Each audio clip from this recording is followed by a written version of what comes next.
Welcome back, everyone.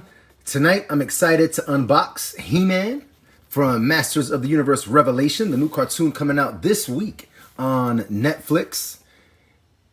I'm not going to go through the whole I love He-Man ever since I was a kid thing that everybody does, because I guess it's kind of like a given already. If you've seen some of my other videos, we've got the artwork we're taking a look at. Go ahead and pause the bio so you can read that. We've got He-Man, most powerful man in the universe. And let's go ahead and get him out of the box, man.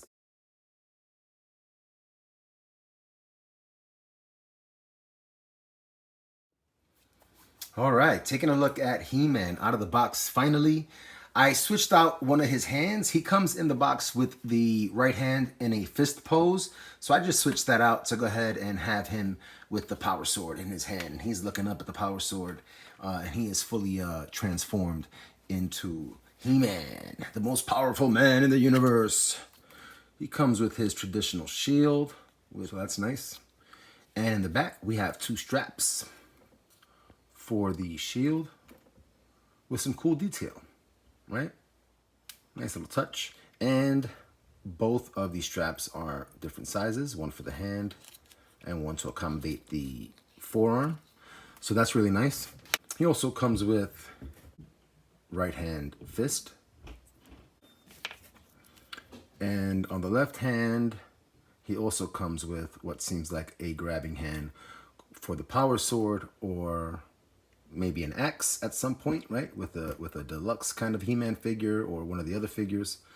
Or maybe even for holding on to the laser cannon at the top of Castle Grayskull, right? Kind of putting his hands in this pose and holding on to the laser cannon.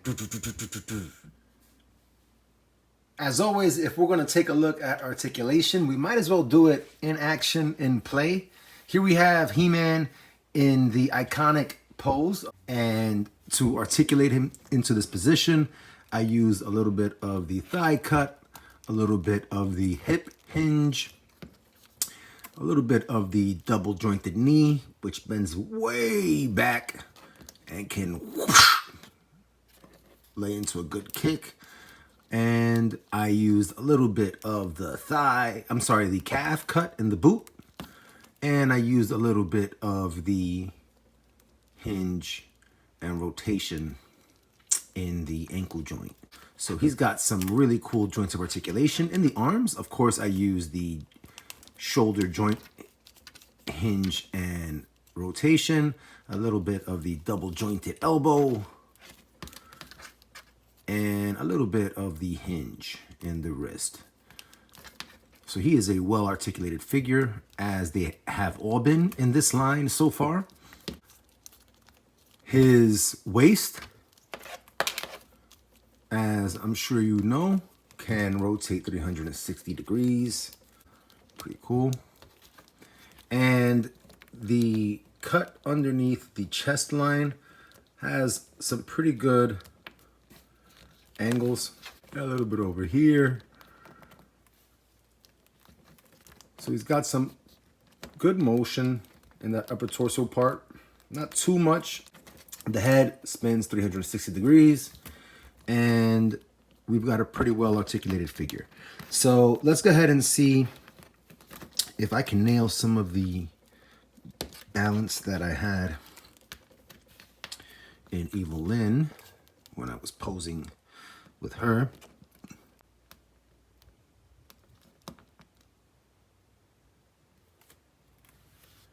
Wow, pretty good, pretty good. You know, the fact that they have the same points of articulation doesn't necessarily mean that they're going to be able to balance the same way, because his limbs are bulkier than Evil Lynn's are. But despite that, you know, I'm still able to hit a pretty good center of gravity and get him balanced on one foot. So that was pretty cool.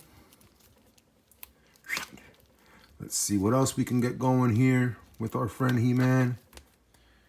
Kind of have He-Man here in a maybe kind of like a ceremonial pose, kneeling down, maybe before a great battle or maybe after a great battle.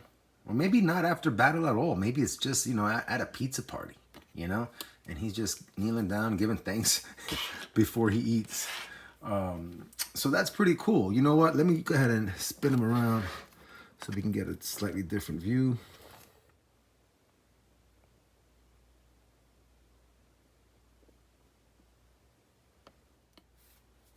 Taking a look at He-Man now in his own iconic pose. I have the power pose.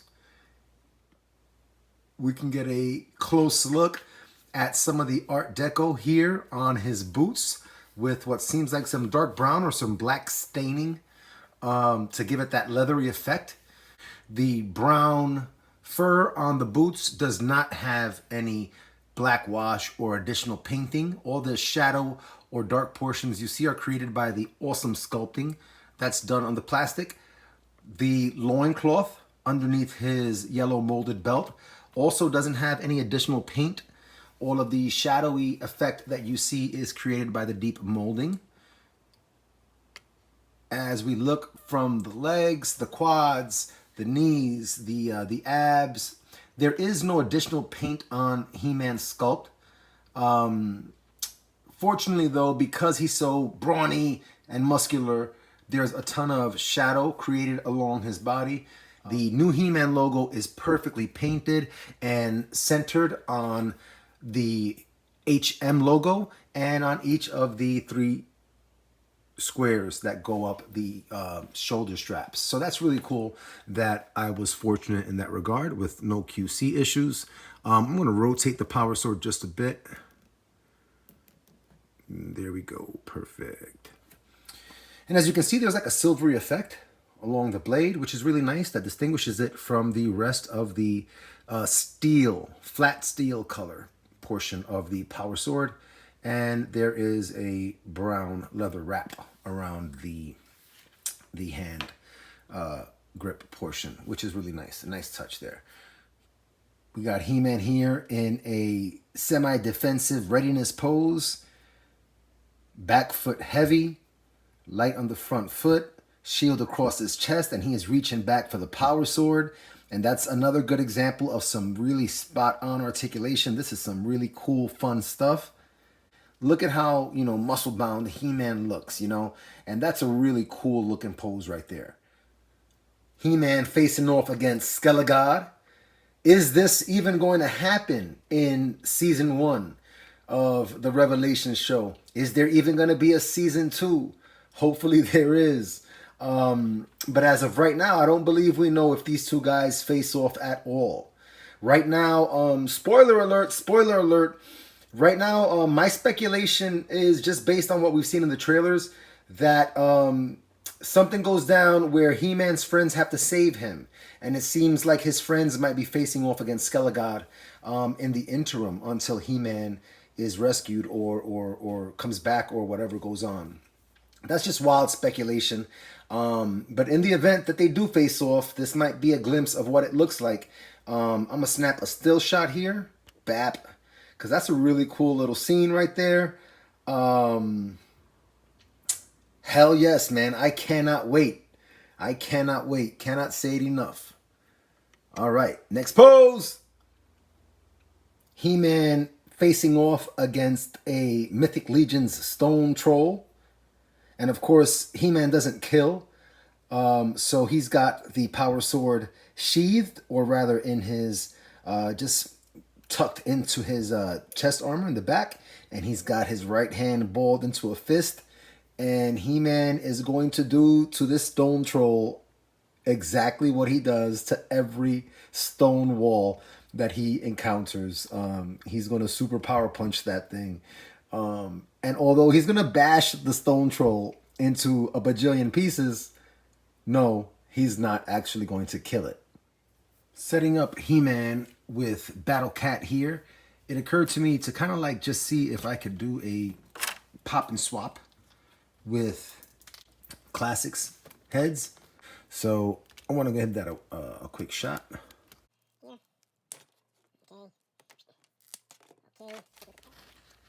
But those pegs look relatively comparable. This one looks a little bit bigger, but we're going to find out. Oops, sorry. Wrong swap. There we go.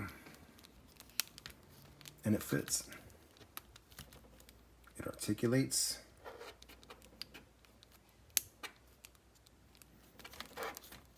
The color is way off, right?